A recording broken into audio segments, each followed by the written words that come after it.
যে তার ফুপুর যখন বিয়ে হয় 10 বছরে তার সন্তান হয় না, নিঃসন্তান ছিলেন আসিয়া।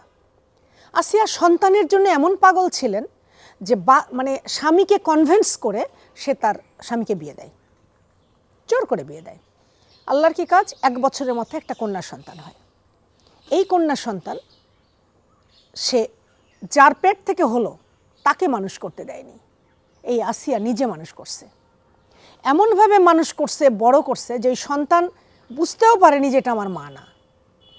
শুধু মানুষ করেই ক্ষান্ত হয় নাই, সে তার পরিচিত নিজেদের মধ্যে, আত্মীয়ের মধ্যে বিয়ে দিয়ে বাড়িতে রেখেছে যে আমার মেয়ে যেন কোথাও না যায়, আমার মেয়ে যেন কষ্ট না পায়। মেয়ে কিন্তু তার না, বাট সে লালন করছে। তারপরের ইতিহাস আরও কত কঠিন, যে মেয়েটা যখন বড় হয়, ওই মেয়ের ঘরে বাচ্চা কাচ্চাও হয়ে যায়, এর মধ্যেই আসিয়ার স্বামী মারা যায়। এতদিনে কিন্তু অনেকটা দিন গড়িয়ে গেছে, আমি যত তাড়াতাড়ি বললাম ঘটনা তো তত তাড়াতাড়ি না। তো আসিয়া এর মধ্যে কি করছে, তার বাবার বাড়ির কিছু সম্পদ পেত, সে সেটা বিক্রি করছে, বিক্রি করে এনে ওই জামাইয়ের হাতে উঠে দিছে, আর অল্প কিছু সম্পদ মেয়ের নামে লিখে দিছে, অর্থাৎ ওই মেয়ে যে তার পেটে ধরেনি। আসিয়া ভেবেছিল এটাই তার শেষ জীবনের সম্পদ, আসিয়া ভেবেছিল এখানেই বুঝি তার বাকি জীবনটা কেটে যাবে। কিন্তু দুর্ভাগ্যবশত আল্লাহর ইচ্ছা, তার স্বামী মারা যায়। এতই করুণ এই কথাটুকুন যে আসিয়ার স্বামী পৃথিবীতে থাকতেই, অর্থাৎ তার লাশ উঠানে থাকা অবস্থায় আসিয়াকে বাসা থেকে বের করে দেওয়া হয়। যখন ওখান থেকে আসিয়াকে বের করে দেয়, একদিকে স্বামী মারা গেছে, আর একদিকে ওই সন্তানটাকে, অর্থাৎ আসিয়া যে মেয়েটাকে বড় করেছে, ওকে সে জীবনের চেয়ে বেশি ভালোবাসত। ওই মেয়েটা, ওই পরিবারটা যখন তাকে বের করে দিচ্ছে, ও এটা নিতে পারে না। ও তখনই মাথাটা ক্র্যাক হয়ে যায়, কিন্তু এটা কেউ বুঝতে পারে না। ওকে যখন বের করে দিছে, ও পাড়া প্রতিবেশীর বাড়িতে ছিল।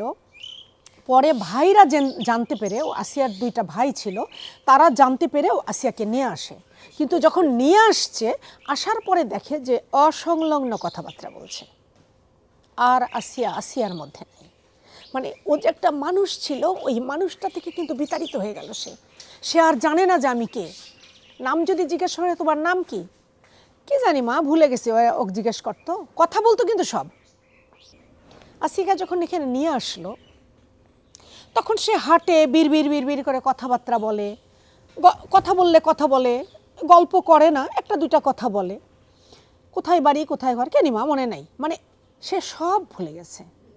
হেঁটে হেঁটে দরজা খোলা পাল্লা হচ্ছে চলে গেল। একদিন এইদিকে চলে গেছিলাম, আমরা অনেক কষ্ট করে ধরে আনলাম। এগুলি হচ্ছিল।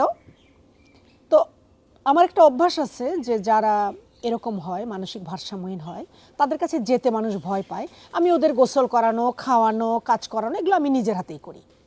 তা আসিয়াকে আমি যখন গোসল করাতে যেতাম, ও গোসল করাতে নিলেই তাড়াতাড়ি আমার 2টা হাত ধরতো, সে ধরে বলতো, তুই আমার মা, তুই আমার বাপ।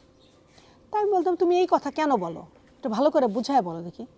তখন এই কাঁদতে লাগে, মানে কান্নাকাটি করে, আর হাত ধরে বলে, তুই আমার মা, তুই আমার বাপ। তাই আমি এই দুর্ভাগ্যক্রমেই বলবো বেলা শেষেতে, এবং এই বেলা শেষেতে 5 বছর সে অবস্থান করলো।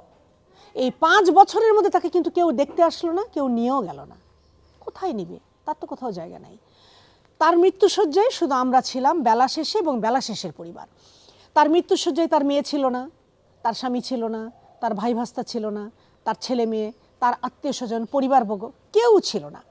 তো আমার এই জন্যই সবচেয়ে বেশি কষ্ট লাগে মৃত্যুর সময়। আমার ওই কথাটাই মনে হয় যে একটা মানুষ পৃথিবীতে আসে কত আনন্দে, একটা সন্তান যখন জন্ম নেয় কত আনন্দের মধ্যে, ওই সন্তান কাঁদে আর সবাই হাসে, কিন্তু যাবার বেলায় এত কষ্ট কেন? এই মানুষটা এত অবহেলিত হয়ে যায় কেন? এই মানুষটা এত নিঃসঙ্গ হয়ে যায় কেন? আর এই মানুষটাকে বেলা শেষেতেই বাসতে হয় কেন? এগুলো ভাবি, কিন্তু ভেবে তো কুল পাই না।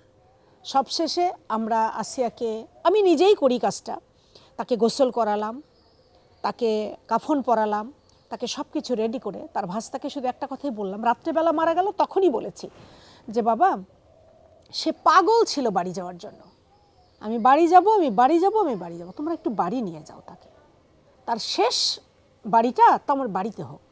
তো বলল যে আন্টি ঠিক আছে, আমি নিয়ে আসবো। তো ওরা আমার কথাটা রেখেছে, একটা গাড়ি নিয়ে এসে নিয়ে গেছে। আমি সেই ভিডিওগুলো তোমাকে দেব, ওরা যখন নিয়ে যায় সেই মুহূর্তটা ছিল, আমরা তুলে দিয়েছি। এই একটা জীবন, একটা ইতিহাসের শেষ পরিণতি।